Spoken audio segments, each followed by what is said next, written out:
estamos ao vivo. Estamos ao vivo, graças a Deus. Mais uma segunda-feira, aqui na nossa página do Facebook. E hoje com alguns minutinhos de atraso, porque meu computador parece que está fazendo alguma atualização, não sei o que acontece, só sei que eu aperto o botão e ele demora. Parece os filhos da gente, quando a gente fala, vai lavar a louça, e eles demoram. Tá igualzinho aqui. Ainda bem que você não foi embora. Fica aqui comigo, tá bom? Que hoje a gente vai responder as perguntas das mães de adolescentes que ficam desesperadas, descabeladas e pensa que em época de final de ano melhora? Ah, ah, ah, ah, ah. Tem suas dificuldades também.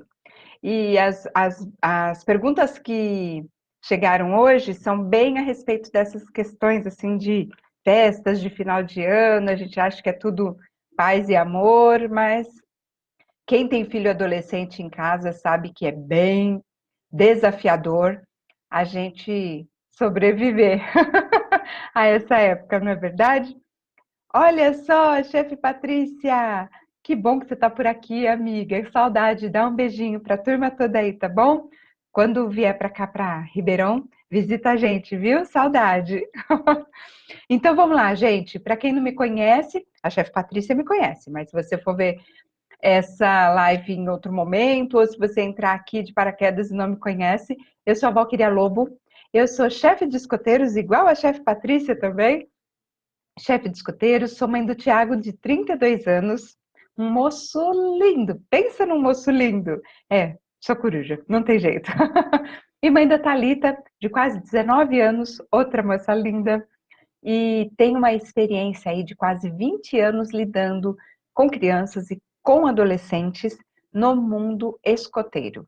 Sim, eu sou chefe de escoteiros, escoteiros existem, não é só nos filmes de Hollywood, aqui no Brasil também tem, e por isso, por essa proximidade que eu consegui vivenciar com os adolescentes durante esse período todo, essas 2 décadas quase, eu adquiri uma experiência e um acesso ao coração deles que me fez entender melhor os dois lados da moeda. Se vocês fizeram as contas, eu tô com 48, Thiago 32, então eu fiquei grávida com 15 anos, tinha acabado de fazer 16 quando ele nasceu.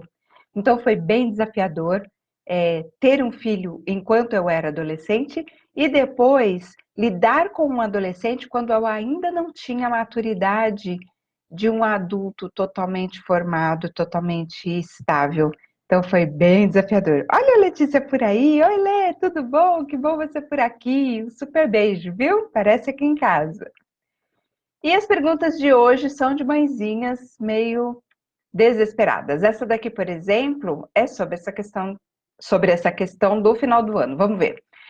É errado eu querer ir passar o fim de ano no interior, na casa dos meus pais, e deixar meu filho de 16 anos sozinho?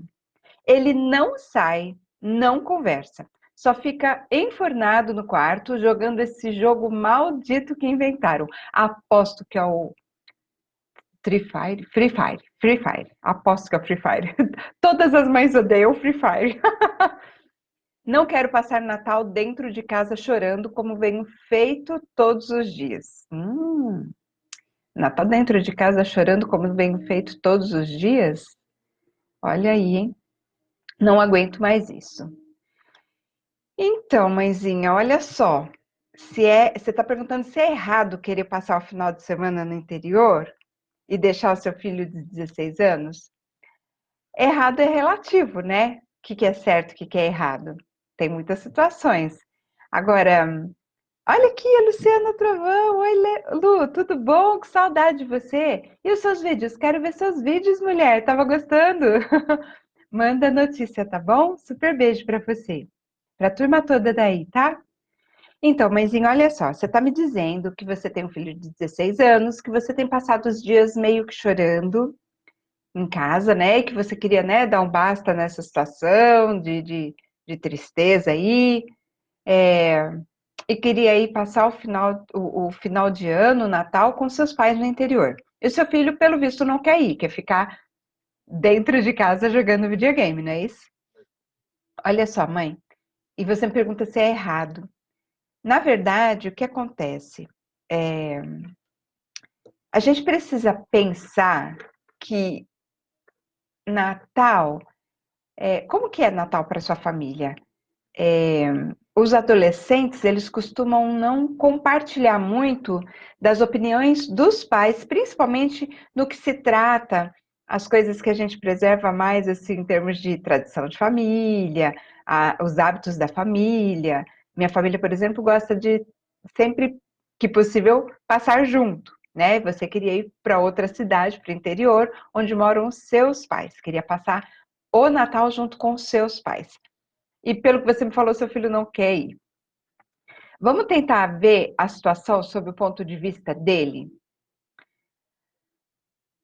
Como seria, por exemplo, se seu filho quisesse passar o Natal junto com amigos da idade dele, pessoas que ele gosta muito, faz tempo que ele está querendo ver, e eles fossem passar o Natal todo assim, numa festa muito legal, muito divertida, em que eles iriam jogar o videogame deles a noite adentro, não é? Ia ser aquela risadaiada de adolescente, vários adolescentes, né, de 16 anos aí, na faixa etária deles, se divertindo, e ele fizesse questão absoluta que você fosse junto para essa festa de Natal. Você ia ter vontade de ir? Imagina a cena, uma casa cheia de adolescentes jogando videogames, e você lá, talvez sozinha como a única adulta, vamos dizer assim, né? Ou se talvez tivesse outros adultos, alguns adultos que você não tem muita afinidade, não tem muito papo, não tem muita vontade de ficar perto. Não tem liga, sabe assim? Pessoa que você pode conversar sobre o tempo, mas 2 minutos depois acabou o assunto, que você não tem afinidade. Então, é mais ou menos isso que seu filho está sentindo. Por mais que o Natal para você, eu estou aqui alucinando, né? Seja algo assim, meus pais, minha família, o interior, descanso, coisa boa. Para ele, talvez não soe da mesma maneira. Talvez para ele, esse Natal em família soe como uma chatice, um lugar onde só tem gente que não tem a ver com ele, né? Um lugar onde ele não vai sentir que tem coisas interessantes para fazer, um lugar onde ele provavelmente vai ficar entediado, aborrecido, sem ter muito o que fazer, sem sentir muito prazer em estar ali. Veja, o fato dele desejar muito que você vá para a festa, essa festa imaginária que eu dei aqui como exemplo, para essa festa dos amigos dele, não faz com que você tenha vontade de ir pelo mero prazer de estar na mesma casa que ele. Percebe? Quando ele vai para a casa dos seus pais, por mais que sejam os avós dele, não tem interesse. Ele não tem interesse nessa festa. Mas eu entendo que é uma coisa assim, complicado, né? Como é que você viaja e deixa o seu filho, menor de idade, sozinho em casa? Não sei se sozinho ou não, você não deixou essa informação muito clara, mas deixa eu ver se está dizendo. Está dizendo sozinho. Passar o fim de ano no interior, na casa dos meus pais, e deixar meu filho de 16 anos sozinho. Eu não acho que vai dar bom, amiga. Eu acho que você pode ter algumas complicações, né? Por quê? Eu imagino que você seja uma mãe presente, tanto que você está questionando se isso estaria certo ou não, mas aí você deve ter uma postura da maioria dos pais, né? De regular algumas coisas, de não deixar fazer algumas coisas, e tá certo, né? A gente tem que dar limites mesmo. E aí, de repente, ele se vê por um período aí de festas, totalmente sozinho, a casa liberada e sem nenhum tipo de supervisão ou limite. O que você acha que acontece quando a gente aperta, aperta, aperta, aperta, aperta uma mola, mantém ali pressionadinha e de repente a gente solta essa mola? O que será que acontece? Dá para imaginar, não é? Então, olha, a tendência é que não vá dar muito certo. Suponhamos, e assim, não existe verdade absoluta, eu não conheço o seu filho, né? Eu sei que ele tem características muito, muito, muito comuns à maioria dos adolescentes, que é o quê? Estar mais fechado, não querer conversar muito com os adultos, com a mãe principalmente, e eu já vou te falar já já por que disso, e estar ali quase que viciado no seu videogame. E videogame vicia mesmo. Vicia mesmo. Libera doses, microdoses assim instantâneas de endorfinas, dopamina e outras inas, que são hormônios que fazem seu corpo relaxar, sentir prazer, sentir alegria, não é? Então, aquele jogo dá para ele sensação de bem-estar e é meio automático, então vicia literalmente, é viciante, né? E o jogo ele é criado para ser viciante. Ele tem uma série de elementos, aquelas luzes piscando, aquela emoção da conquista, aquelas comemorações da vitória, com sininho, com barulhinhos, com comemoração mesmo, né? Com "Uhul, você ganhou!". Essas coisas fazem o nosso cérebro reconhecer aquilo como algo que dá prazer. E aí ele vai querer estar nessa zona de prazer. Olha, Elisandra, por aqui, que bom que você está aqui, que saudade. Como é que estão as crianças, né? A Vi nem tão criança mais. E o pequenininho já está morando sozinho já? Brincadeira, tá muito fofinho, né? Bom que você está por aqui, viu, amiga? Saudade de você. Dá um beijo para a Vi, para o William, para todo mundo, tá?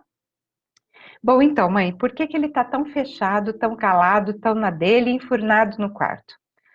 Nós adultos, nós temos a tendência a não enxergar com muita clareza que os nossos filhos saíram da fase infantil e passaram como um videogame para outra fase, a fase da adolescência.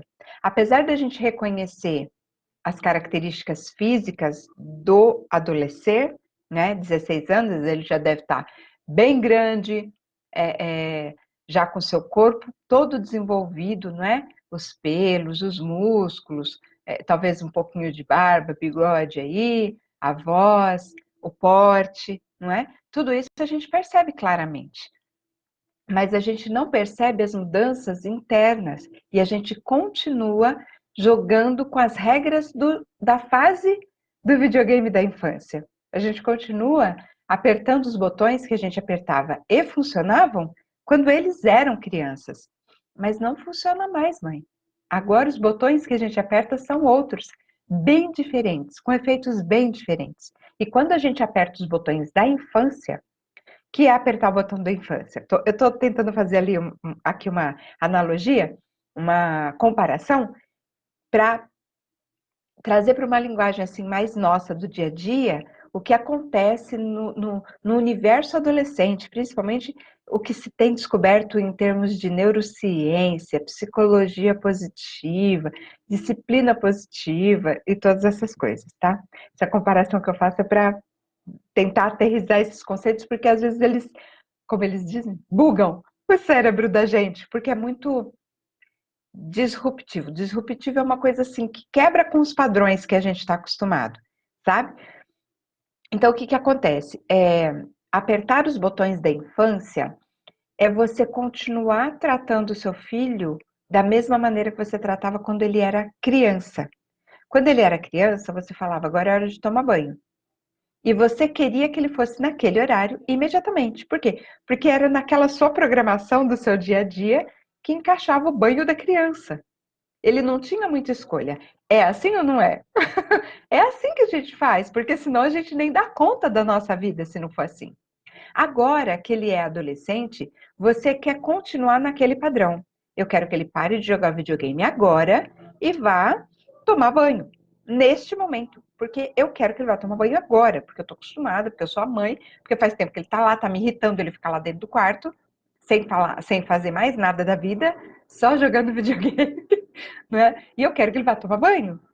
E aí, mãe, esse apertar botão da infância, na adolescência, ele recebe essa sua ação, ele recebe como crítica e desaprovação. Mas você pode me dizer assim, mas eu não falo nada, eu não fico criticando ele. Não precisa sair da sua boca. A crítica, a desaprovação, ela vem no tom de voz. Ela vem no fato de você detestar o videogame que ele joga. Você externou isso com as suas palavras e eu sou capaz de apostar uma Coca-Cola quente. Gente do céu, eu não paguei a Coca-Cola para o chefe Alfredo. Chefe Alfredo, se você estiver por aí, eu juro que eu vou pagar a Coca-Cola. Senão ele vai me achar que eu sou, como é que é? Caloteira. Vou pagar a Coca-Cola, preciso anotar.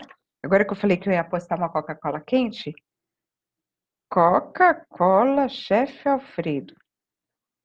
Preciso mandar na casa dele urgente. A gente tem palavra, né?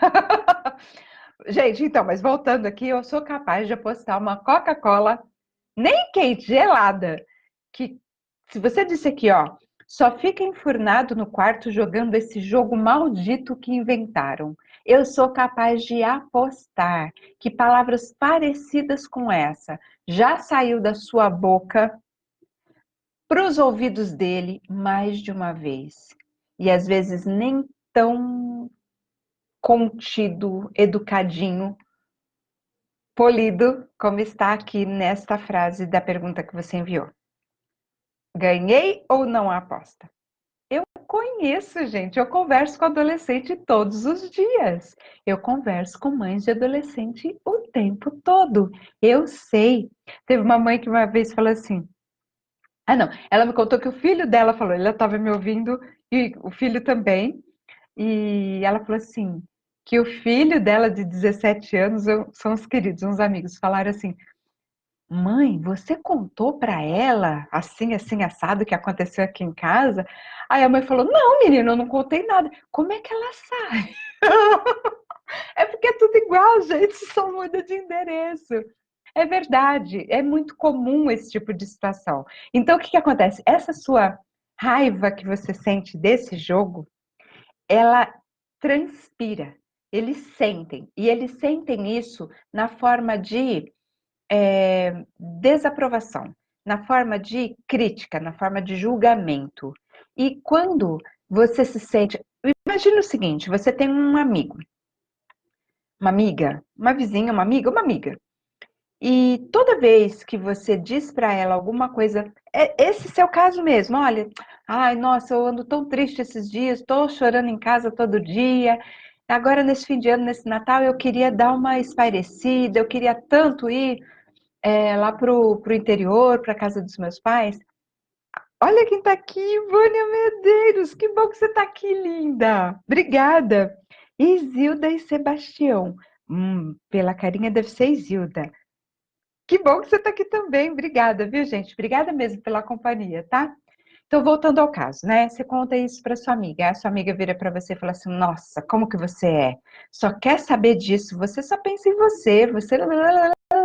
E começa a criticar essa sua preferência, isso que você disse para ela que você gosta, que você queria fazer.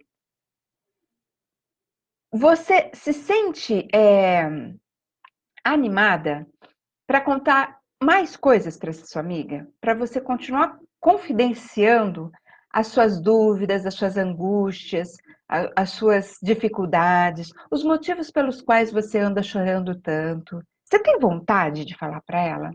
Ou você tem vontade mais de ficar na sua, deixá-la para lá, o mais longe possível, por mais que você goste dela? Eu acho que a resposta é óbvia. E nós não percebemos que nós fazemos o papel desta amiga crítica, implicante, que quer tudo, que quer moldar a gente na forma dela, do jeito que ela acha certo, sem que ela se mostre interessada no que a gente está sentindo, em como a gente está vivendo aquela situação. Olha, mãe, eu não estou dizendo aqui, e jamais vou dizer um negócio desse, que você deve ceder a todos os caprichos e todas as vontades do seu filho só para ser empática. Empatia não é isso. Empatia não é dizer sim para tudo. Se ele não quer ir para a casa dos seus pais e você quer ir muito, ser empática não é deixar de ir só porque ele não quer ir. Não é isso que eu estou falando absolutamente. Eu estou fazendo aqui puxando um pouquinho, né, essa discussão para a gente procurar pensar um pouco de um outro ângulo, pensar um pouco do lado do jovem, do seu filho. Por que que ele está enfurnado nesse quarto? Por que que ele gosta tanto desse videogame? Por que que ele não quer ir comigo, passar o Natal em família, com os avós dele, com os meus pais, com a mãe dele? Por quê? Eu não quero que nesse momento, se você está entendendo mais ou menos o que eu estou dizendo, eu não quero que você sinta como se eu estivesse também criticando você, dizendo que a culpa é toda sua. Não é, ninguém nos ensinou. Você não tem culpa de agir como você age. Ninguém nos ensina como nós devemos agir com os nossos filhos adolescentes. As pessoas criticam muito, julgam muito, mas dizer, ó, faz assim, faz assado, não tem. A gente não faz faculdade para ser mãe. A gente simplesmente reforça e retoma o mesmo modelo que a gente recebeu dos nossos pais. A gente reproduz o mesmo modelo que a gente recebeu. Só que, gente, não funciona mais. Se você procurar estudar a história, esse termo assim, adolescente, ele começou a ser reconhecido, porque antes era criança, miniatura de gente grande e gente grande. Não existia uma consideração e um olhar específico para essa fase de maturação da adolescência. Isso começou nos anos 40. Pensa bem, faz 80 anos que se considera a adolescência como uma fase reconhecida da vida. Olha, olha isso, que recente que é. E a gente vem repetindo os modelos dos nossos antepassados meio que no piloto automático, sem refletir muito sobre o que isso significa, tá? Então eu não quero que você se sinta mal, pior ainda do que você já tem se sentido, porque você está me dizendo que você está chorando muito, mas eu quero que você pense a respeito de como seria, então, olhar para o lado dele, mas olhar também para o seu lado. E aí, como é que a gente resolveria isso? Primeiro, deixa eu dizer uma coisa para você. A gente fica triste, a gente fica feliz, a gente tem momentos bons, momentos nem tanto. Isso é a vida, né? Todos nós passamos por isso o tempo todo. Não tem aquele ser humano que está o tempo todo bem, o tempo todo tranquilo, nem aquele ser humano que está o tempo todo mal, morrendo. Se tem alguém que está chorando todos os dias, por um período muito longo, grande chance dessa pessoa estar com algum tipo de distúrbio, alguma doença mental, né? Depressão, por exemplo, algum outro tipo de situação parecida com isso. Então, é preciso olhar o que é que você está deixando de cuidar em você que está te levando a isso. Talvez você não consiga fazer isso sozinha. Grande chance que não. A maioria de nós precisa de um apoio e certamente profissional, especializado. Eu estou falando de psicólogo, eu estou falando de psiquiatra, tá? Que vai te ajudar nessa cura desse processo que você está mencionando. Você não disse se aconteceu alguma coisa pontual, que você está chorando todos esses dias porque aconteceu alguma coisinha. Mas, pelo que eu vejo de muitas pessoas aí, me parece que pode ser algo relacionado com um comecinho de depressão. Não sei se é ou não, às vezes é, né? Sei lá. Época de Natal, aconteceu alguma coisa que te fez ficar mais sensível por esses dias, eu não sei se é ou não. Mas seja o que for, se for algo pontual, viva sua dor, chore sua dor, busque alternativas para sair, como você mesmo está falando, de querer ir passar o Natal com seus pais. Ok. Agora, se for uma coisa que vem se prolongando há muito tempo e não tem uma razão única, específica, pontual, procura ajuda. Procura mesmo. Se fosse uma ferida, se fosse uma febre, né, de 38, 39 graus, persistente, você não iria no médico? Fala para mim. Você iria no médico, a gente vai no médico quando a gente está com febre. Então, por que que a gente não vai no médico quando a gente está doente do cérebro, dos neurônios, das endorfinas, das várias inas que a gente tem no nosso cérebro? A composição química que a gente tem dos neurotransmissores, aqueles hormônios todos que a gente tem, e as vitaminas e todos os componentes que acabam gerando a depressão. É uma doença tão válida quanto a febre, quanto uma fratura no braço. Eu vivo dizendo isso aqui no canal. Se for isso, amiga, vai procurar ajuda, porque não tem como você viver um relacionamento tranquilo, ou pelo menos sadio, com o seu filho, não importa a idade que ele tenha, adolescente pior ainda, se você não estiver cuidando de você mesmo. Lembra da máscara de oxigênio nas questões de quando a gente vai viajar de avião, por exemplo, as instruções que dão para a gente em caso de emergência? Se tiver despressurização da cabine, vão cair máscaras de oxigênio e você primeiro coloca em você. Primeiro cuida de você, para depois você colocar na outra pessoa que você está acompanhando, que você está cuidando. Então não tem como você lidar bem com o seu adolescente se você não estiver bem. Precisa, sim, cuidar muito bem, com muito carinho, com muito amor de você mesma, tá? Mas aí vamos voltar então para aquela questão inicial, que é: vou para casa dos meus pais, deixo meu filho sozinho, ou como é que eu faço, como é que eu resolvo essa equação, né? Olha, linda. Olha, Eliane Sarau, você por aqui. Que bom, tudo bom, linda? Bom demais você por aqui. Obrigada, viu?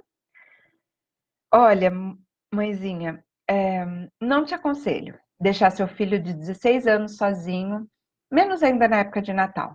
Os adolescentes, eles sentem muita insegurança, eles têm muitas questões internas mal resolvidas, eles têm muita oscilação de hormônios, né? E eles estão passando por uma fase em que eles são muito reprimidos por nós adultos.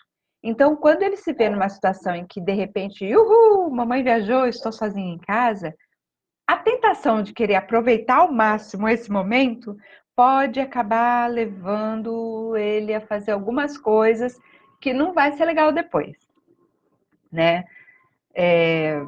Talvez ele não esteja maduro. Eu não conheço seu filho. Tem gente com 16 anos que já é bem maduro, mas não me parece que é o caso, pelas poucas informações que você me deu.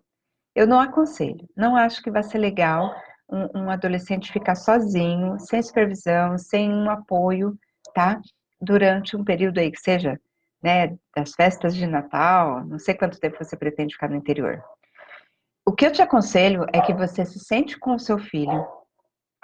E tudo bem, o Natal já passou, né? Eu não sei nem se você conseguiu resolver isso já ou não. Mas vai servir para as próximas, tá? Porque essa situação vai ser recorrente. E serve para as outras pessoas também. Porque essas situações acontecem muito, muito mesmo. E tem hora que a gente vê aquele cavalão, né? Que não agradece nada, se acha dono do mundo, acha que sabe tudo. Então a gente fala, bom, se ele sabe tudo, então, deixa ele se virar, vou viver minha vida. E não é bem assim que a banda toca, tá? Se não servir para o Natal agora, que sirva para as próximas situações. Senta com seu filho e conversa com ele, mas você precisa tomar conta de não deixar não se deixar levar pela emoção da fragilidade, da mágoa, do peso, da ingratidão que às vezes você sente que ele tem por você. Muitos pais falam isso, como eles são ingratos, como eles são ingratos, como eles são ingratos. Eles não são ingratos, eles simplesmente não estão alertas para o que é importante para a gente neste momento, tá? E a gente, imbuído de toda essa carga emocional, a gente vai conversar com os nossos filhos e a gente soa, não que nós sejamos, mas nós soamos, o ouvido deles ouve, como se a gente fosse,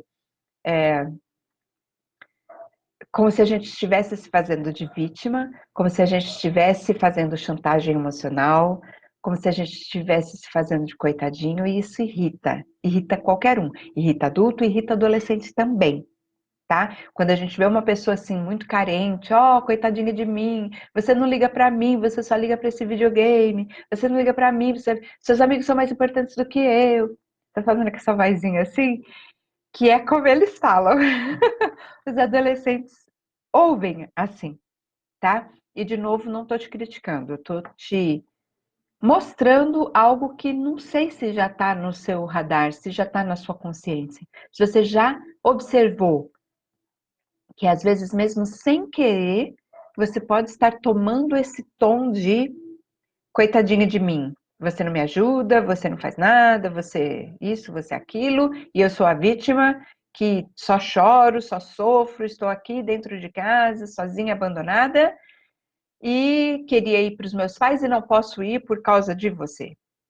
Mesmo que você não fale essas palavras, você soa desse jeito. Então é muito importante que você esteja muito ciente, muito centrada, muito equilibrada nas suas emoções, muito calma, sabe? Tranquila e desapegada, sabe? Vá conversar com seu filho desarmada, sem esperar ganhar uma discussão, sem esperar um resultado dessa conversa X, Y ou Z. Que às vezes a gente vai conversar com a pessoa, mas a gente já idealiza o que a gente quer daquela conversa. A gente quer que aconteça depois daquela conversa.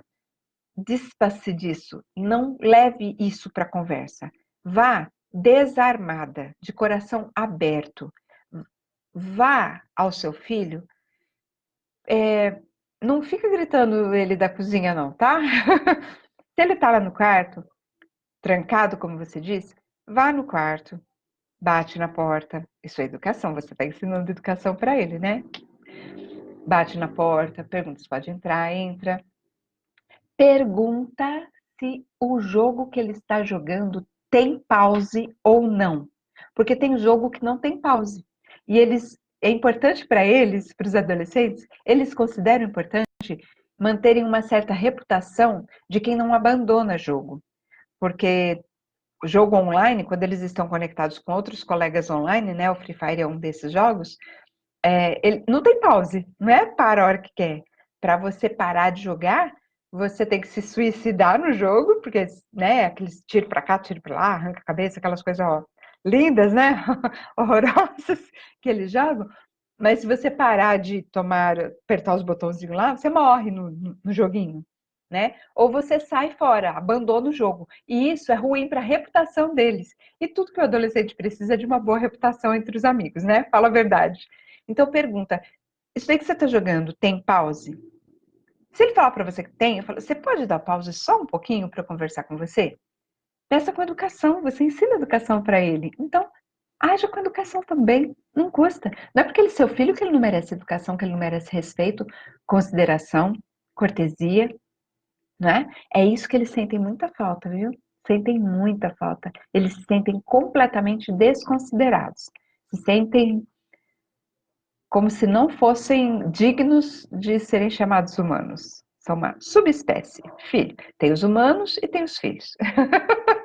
Eles se sentem assim, eles falam para mim assim, né? Bom, e se é um jogo que não tem pause?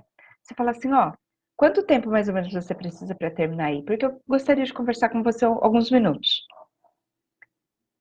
E espera, sabe? 15 minutos, meia hora. Espera. Se ele falar, só daqui a 2 horas, não, eu preciso que você interrompa o jogo, então, um pouco antes disso, porque eu preciso conversar com você. Meia hora, tá bom, para você concluir aí essa fase? E parar um pouquinho para a gente poder conversar? Fala assim, fala assim. Você nem vai deixar a vida inteira e nem vai falar, daqui 3 minutos, porque às vezes ele tá numa fase ali que 3 minutos não é nada, né? Quando a gente tá fazendo uma coisa que a gente gosta, 3 minutos voa, não é? Então, respeito, tá? Consideração. Imagina que é o seu chefe do trabalho, sabe? Ele tá lá numa reunião, ele tá lá, sei lá, fazendo alguma coisa, e você quer falar com ele. Você não pede para ele parar imediatamente a reunião que ele tá, para ele parar imediatamente, desligar o telefone agora, porque você quer falar com ele. Você pergunta quando que ele pode falar com você, não é assim? Você não marca uma hora para falar com ele? Por que a gente faz isso? Porque a gente tem respeito e consideração por aquela pessoa. E por que não agir da mesma maneira com o nosso filho? Alguns pais podem confundir e achar, o quê? Daqui a pouco ele está mandando em mim? Não, não é nada disso. Eu só estou dizendo que nós não tratamos os nossos filhos com o mesmo respeito que os outros seres humanos. Com o mesmo respeito com o qual a gente trata as outras pessoas. E isso não é mais aceitável. Não é aceitável nem na fase do videogame de criança. A gente não deveria desrespeitar nossos filhos crianças, mas é mais fácil. Por quê? Porque quanto mais novinho nosso filho é, menos referências eles têm para saber se aquilo é certo ou não. E dependendo do temperamento da criança, fica ainda mais fácil você colocar esse tipo de ação em cima dela sem que ela reaja. Tem uns que já são, né, da raiva, fortinhos desde o começo, já esguela desde cedo. Mas tem uns que aceitam, tem uns que não sabem nem como reagir àquilo, acha que é normal. Depois aprende a reproduzir isso na vida com as outras pessoas, né? Mas tudo bem, quando é adolescente, eles não aceitam mais esse tipo de atitude desrespeitosa. Eles querem respeito. E quando eles não são respeitados, eles reagem de maneiras que os pais depois não entendem. Falam, nossa, ficou agressivo, começou a gritar, dar chilique.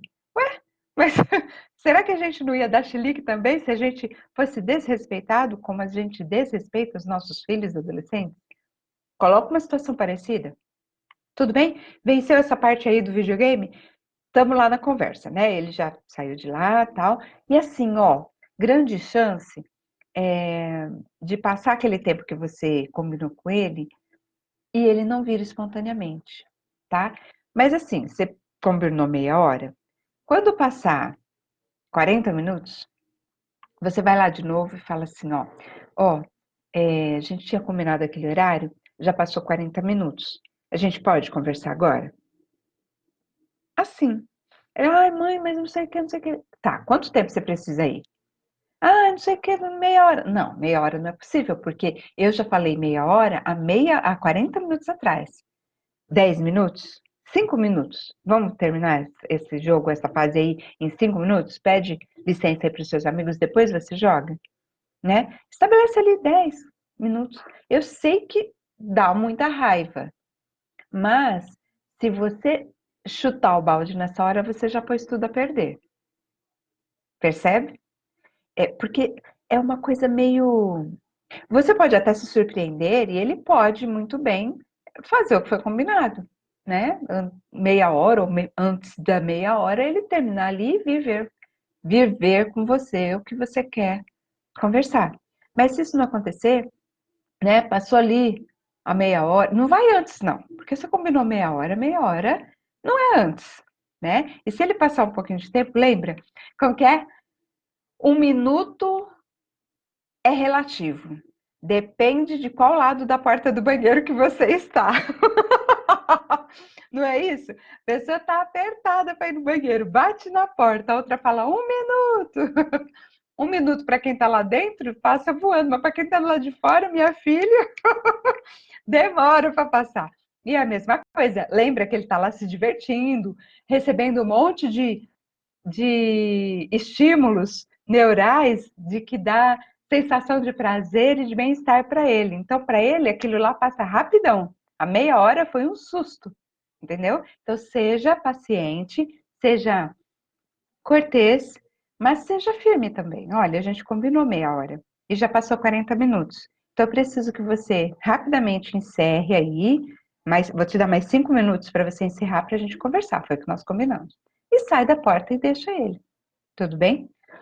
Eu tenho certeza que se você tomar o tom de voz adequado, o tom de voz que demonstra respeito e consideração, ele vai vir. E uma coisa que funciona muito bem, mãe, é bom humor. Bom humor funciona que é uma beleza, tá?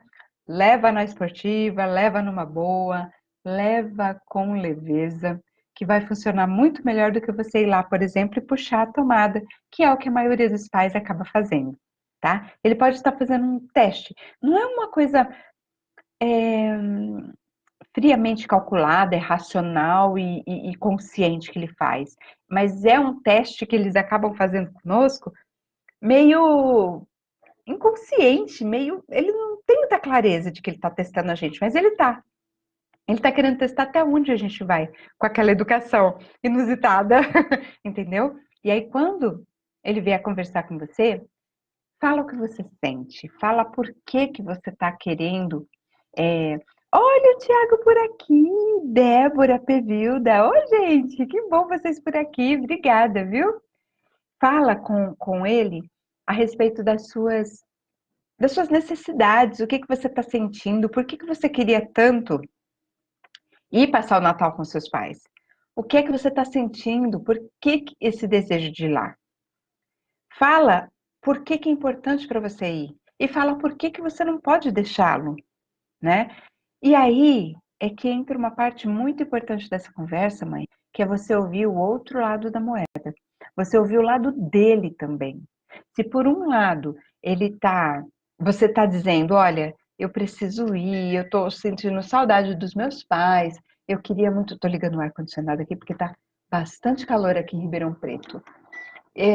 Eu queria visitar meus pais, eu tô muito chorosa por esses dias, queria que você fosse comigo. Depois que você fizer essa parte, você precisa também deixar ele falar a parte dele. Por que que ele não quer? Por quê? O que que impede ele de querer ir visitar os avós? O que que tem lá de tão ruim? Entende? E talvez quando você der a palavra para ele, ouça, mas ouça numa verdadeira intenção do fundo do seu coração de entender o que ele está te falando. Ouvir, sentir o que ele está sentindo, entender o que ele está te explicando, admitir e validar o sentimento dele. Por que que ele não quer ir para lá? De repente, vocês até podem entrar num acordo, sabe? Em que você explica para ele que é importante que, pelo menos na noite de Natal, como teria sido o caso, né? Vocês estejam juntos, é importante para você. Mas que você também entende a necessidade dele, ele vai te dizer as necessidades dele. De repente, vocês podem conciliar essas necessidades, sabe? De repente, dá para levar um amigo junto. De repente, dá para chamar um primo para ir junto. De repente, dá para levar o videogame junto. Por que não? Porque eu sou capaz de apostar que o que faz ele não querer ir é porque lá não tem nada que ele veja como interessante para ele. E realmente ninguém quer ir para um lugar. Lembra da comparação que eu fiz? Sugerir que você imaginasse que ele está te convidando para ir para uma festa de adolescentes. Cara, não tem nada lá que a gente vai achar divertido, pelo amor de Deus. Vai ser um tédio. Antônio Donizete, você por aqui, que bom que você está aqui, tudo bom? Obrigada, viu, por estar sempre acompanhando aqui, tá?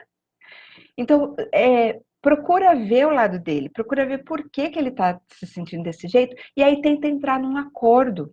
Como que é esse acordo? Eu cedo um pouquinho, e você cede um pouquinho. Então, assim, ó, você vai comigo. É importante para mim, eu preciso muito ir, tô precisando. E não fala das coisas que ele faz que te causam essa necessidade hoje. Fala do seu sentimento. E se for algo que você imagine que ele esteja provocando em você, não joga desse jeito porque tende a não dar o resultado esperado. Ele vai se sentir atacado e vai se defender. E quando a gente forma essa energia de ataque e defesa, não costuma dar boa comunicação, tá? Então ele precisa se sentir confortável de falar as necessidades dele e você precisa também falar as suas necessidades para ele, para que os dois encontrem uma solução juntos. Fala, eu preciso que você vá comigo, mas eu entendo o seu lado, eu entendo que é chato para você ir. O que a gente pode fazer para que nós dois possamos ser atendidos nas nossas necessidades? Eu dei algumas sugestões, mas de repente o seu filho tem uma sugestão muito melhor que a minha. Muito melhor que a minha. Porque ele conhece a vida de vocês. E ó, essa é uma dica de ouro. Põe o desafio para vocês encontrarem a solução juntos e ouve e considera as opiniões e as sugestões que ele der. Ele está treinando para ser adulto e ele pode ter, sim, várias ideias muito interessantes que possam ser aplicáveis e que fique bom para todo mundo, entendeu?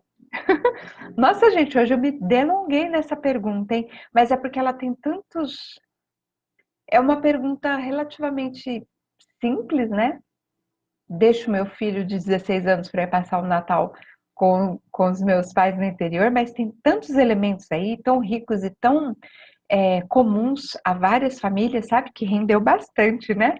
Vamos ver se dá para a gente responder uma outra pergunta? Então vamos lá, ó. Pai de minha filha tem uma companheira. Ah, deve ser separado. Porém, eu tenho vontade de ter um companheiro, mas minha filha bate o pé e fala que vai se matar se eu arrumar alguém. O que eu faço? Olha só, eu acho que está tendo uma mistura de. Nem sei se a palavra é papéis, né? Mas está havendo uma falta de respeito da sua filha para com a sua individualidade.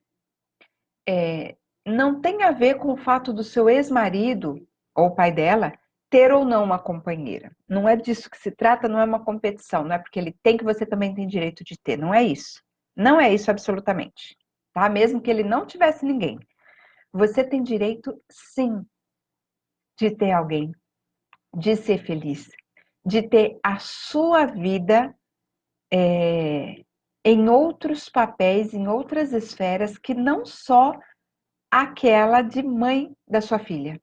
Além de mãe, você é mulher, você é profissional, você é namorada, você é filha, você é vizinha, você é amiga, você é membro de alguma comunidade que você frequente, seja esportiva, religiosa, ou que seja. Você tem vários papéis a desempenhar. E olha, não é a sua filha que deve determinar se você vai ter ou não. E ela não vai se matar, tá? A gente precisa entender o que vem por trás desse comportamento atípico da sua filha. É novamente necessário chegar e conversar e tentar entender o que é que tem por trás disso. Por que que ela não quer que você tenha um companheiro? Será que é medo de perder você? No sentido assim de que você talvez vá dar mais atenção. Ela alucina isso, né? Que você vai dar atenção para o seu companheiro e de repente ela vai ficar em segundo plano. Será que é um tipo de ciúmes assim? E se for isso, essa não é uma relação saudável. Em nenhuma esfera, em nenhum contexto de relação humana, você tem o direito de dizer para outra pessoa: você vai se relacionar com alguém ou você não vai se relacionar com alguém. Nem os pais têm direito de falar isso com os filhos. Olha só, nem os filhos, muito menos com os pais. Nem o amigo com o amigo, nem a vizinha, nem a irmã. Ninguém tem direito de interferir na sua vida a ponto de dizer se você vai ter ou se você não vai ter um relacionamento com alguém. Isso é muito individual, é muito particular e você não deve deixar que as pessoas tomem esse território. Esse território é seu. Olha, o Tiago, eu lembro quando ele era novo, e a gente teve umas situações até engraçadas. Olha só, teve uma época que a gente morava aqui em Ribeirão Preto, num bairro que próximo havia uma avenida em que o pessoal começou a fazer caminhadas à tarde, no final da tarde, né? Acabou ficando comum, na 13 de maio, quem conhece Ribeirão Preto. Então, assim, chegava finalzinho de tarde, 6h30, 7 horas da noite, assim, o pessoal começava a caminhar pelas calçadas, né? Tem uma pracinha por ali, e o pessoal começou a fazer essas caminhadas. Faz bastante tempo isso. Acho que o Thiago tinha uns 13, 20 anos atrás. Olha como o tempo passa, né? E às vezes nós íamos andar de bicicleta, ou íamos caminhar, principalmente aos finais de semana, porque eu trabalhava muito, né? Trabalhava registrada e sempre com carga horária integral, porque precisava ser a mãe e o pai da família, né? Sustentava a família sozinho, que era eu e ele. E estudava também. Então, durante a semana era complicado, mas aos finais de semana nós nos dedicávamos a isso, né? Antes de eu entrar para o escoteiro. A gente não tinha muito o que fazer no final de semana, era um lazer agradável, prático, barato, né? Então a gente caminhava muito. E teve uma situação em que eu estava caminhando com o Tiago, e aí passaram dois rapazotes de bicicleta e brincaram, né? Falaram assim: Ô, cunhado! O Tiago ficou tão bravo. O Tiago ficou tão bravo. Você imagina, há 20 anos atrás eu tinha 28 e o Tiago estava com 13. Então, quem olhava, não sei, eu imagino que sabia que eu era a mãe dele e não a irmã mais velha, né? Mas a gente tinha uma diferença de idade pequena. Ele, quando era mais velho, tinha ali seus 20 anos, teve uma vez que ele falou assim para mim: Ah, mãe, não vou mais sair com você, não. Quando a gente ia. Eu não sou de sair muito, nunca gostei muito de sair, mas de vez em quando, né, eventualmente, ia num barzinho, em algum lugar, juntos, uma discoteca, discoteca, denunciei minha idade agora, né? Íamos para algum lugar assim. Uma vez ele falou: Ah, mãe, não vou sair mais com você, não. Eu falei: Ué, por que, filho? É tão legal. Ah, eu não pego ninguém, todo mundo acha que eu tô com você. Porque a diferença de idade não era tão evidente assim, né? Eu tive ele muito novinho, então, quando ele tinha 20 anos, eu tinha 35, 36. Então, né, ele barbudão, usava barba cerrada já, e eu ali, né, desse um pouquinho mais de idade para ele, um pouquinho menos para mim, tava ali pau a pau, dava para considerar, quem não conhecesse, obviamente, né, que talvez ele estivesse acompanhado. E então, assim, essa situação, às vezes gerava para o Tiago um certo ciúmes, uma certa tentativa de impor algumas questões. Então, quando eu conheci o pai da Thalita, por exemplo, o Thiago tentou meio que boicotar. Ele não queria que eu namorasse de jeito nenhum. Mas eu não admiti. Eu simplesmente não admiti, em hipótese alguma, aquele tipo de interferência sobre a minha vida. E sabe como que eu resolvi? Olha, eu era bem novinha, mas eu acho que aquilo eu soube resolver bem, mesmo naquela época, mesmo com pouca experiência. Eu simplesmente tinha a noção exata de que ninguém é dono de ninguém a esse ponto de determinar se a pessoa vai ter ou não um relacionamento com outra pessoa. Não nos cabe. E sabe o que eu falei para o Tiago? Eu disse para ele: filho, você já tem 13 anos. Não falta muito, apesar de você não acreditar hoje, mas não falta muito para chegar o tempo em que você vai querer namorar. Como é que você vai se sentir? Como é que vai ficar a situação se de repente eu começar a selecionar quem você pode ou não pode namorar? Eu não admito. Eu namoro quem eu quiser. Eu sou livre, sou maior de idade, falava assim naquela época, né? Maior de idade, vacinada, pago minhas contas e ninguém manda em mim. E não é uma questão de tentar menosprezar a posição do filho, dizer assim, quem manda em você sou eu que sou a mãe da relação. Não, em momento algum eu quis rebaixá-lo à posição inferior de filho. Em momento algum eu fiz isso. Eu só colocava para ele a minha posição de que eu não admitia ninguém, definindo se eu ia ou não ter um relacionamento com quem eu quisesse. E eu era muito firme nisso. E ó, segura essa. Vence uma discussão aquele que tem mais convicção, tem mais certeza do que está falando. Acredita em mim. Quando você tiver numa discussão, aquela pessoa que tem certeza do que está falando, ela vence. A outra pessoa é convencida, mesmo que não concorde. Então, isso que você está dizendo da sua filha dizer que vai se matar não é algo admissível. Você não me disse que idade que tem essa moça. Minha filha bate o pé e fala que vai se matar se eu arrumar alguém. O que eu faço? Você não diz a idade dela, mas não importa. Se ela tiver 10, se ela tiver 12, se ela tiver 15, se ela tiver 18, se ela tiver 20, se ela tiver 30, se ela tiver 5, não interessa. Nem filho, nem mãe, nem ninguém tem o direito de decidir quem você vai ou não deixar de se relacionar. Isso é individual. Isso é uma escolha que todo ser humano tem o direito de ter. E você deve exigir que seja respeitado esse seu direito. E não ceda a ninguém o direito de decidir isso para você. E olha, sua filha não vai se matar por isso, tá? Essa abordagem que eu fiz com o Thiago funcionou muito bem e eu acho que funcionaria muito bem quando você coloca a pessoa para sentir na pele o que ela está fazendo você sentir, fica mais fácil dela ter empatia. Então, quando você diz para sua filha, olha, quando você quiser namorar alguém, o que você sentiria se eu ou alguma outra pessoa impedisse você, dissesse que você não poderia fazer isso?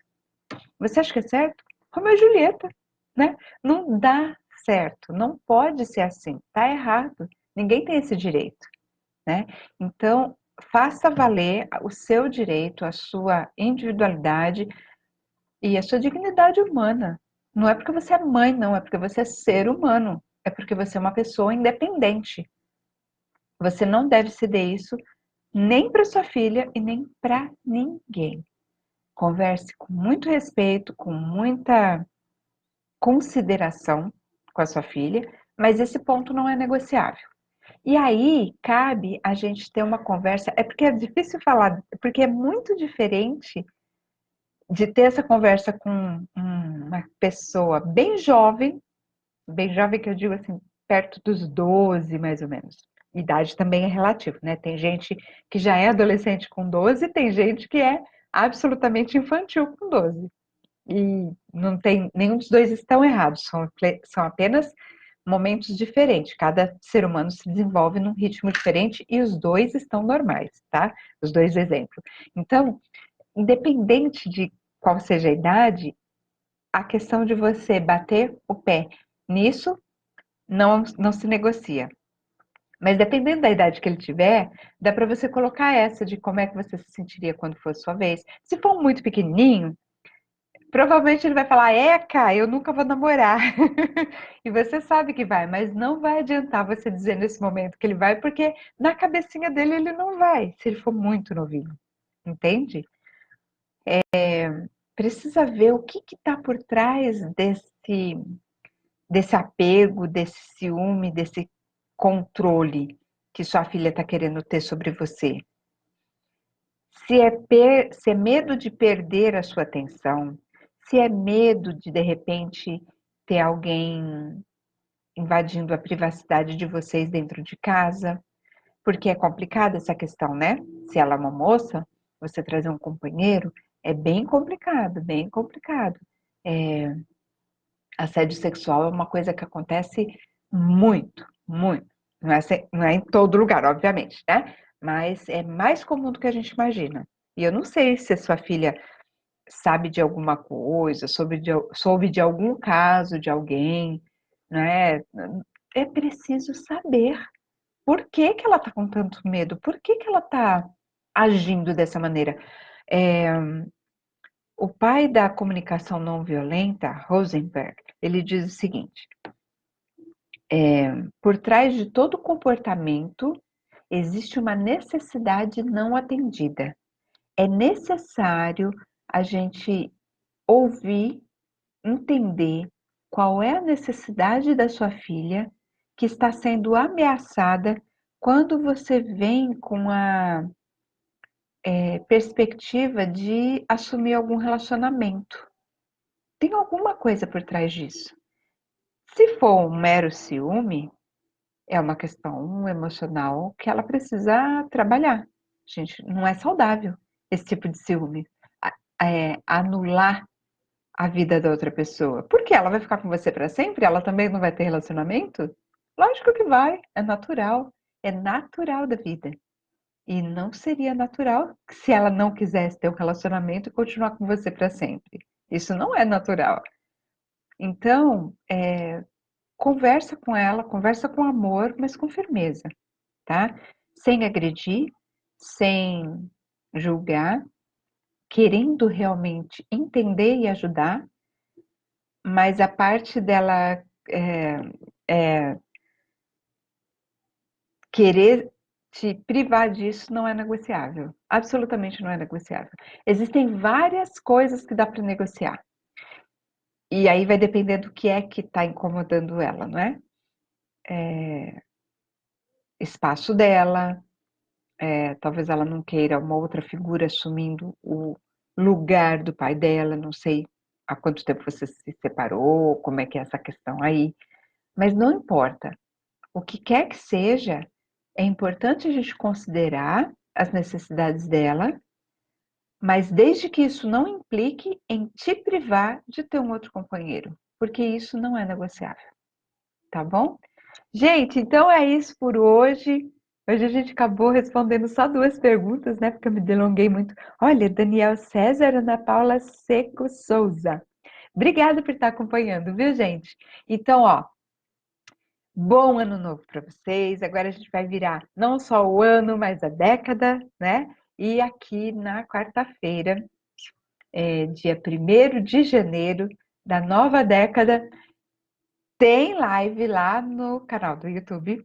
A gente vai falar a respeito de assuntos interessantíssimos sobre os nossos filhos adolescentes e eu espero você lá, tá bom? Se você tiver curiosidade, se você tiver necessidade que eu fale a respeito de algum tema específico, é só você me falar que eu preparo uma aula para você, tá bom? Tenho bastante bagagem, bastante experiência, muita coisa que eu já estudei, pesquisei, descobri nesses 20 anos lidando com adolescentes, fazendo cursos, dando cursos, e que eu posso compartilhar com você para que você não tenha uma relação com o seu filho adolescente tão conturbada, né? Quanto foi a minha com o Tiago e quanto foi a minha com a minha mãe quando eu era adolescente, né? A gente quebra os ciclos, tá? Não tenho uma nave espacial para não é nave espacial não, é máquina do tempo, para voltar no passado e aproveitar tudo que eu sei hoje, mas eu não sabia lá no passado, e ter um relacionamento mais produtivo com meu filho, nem com a minha mãe, mas eu posso transmitir tudo isso que eu sei para você aqui na internet, né? Para que a sua vida seja mais fácil, mais feliz, mais plena, tá bom? E que não doa tanto, porque eu sei o quanto dói a gente lidar aí com esses conflitos com os nossos filhos adolescentes, né? Tá bom? Então, gente, fica com Deus, boa passagem de ano para vocês, bom Réveillon, aproveitem bastante e no dia 1º a gente se vê de novo, 21 horas, dessa vez lá no YouTube, tá bom? Beijo e até a próxima. Tchau, tchau!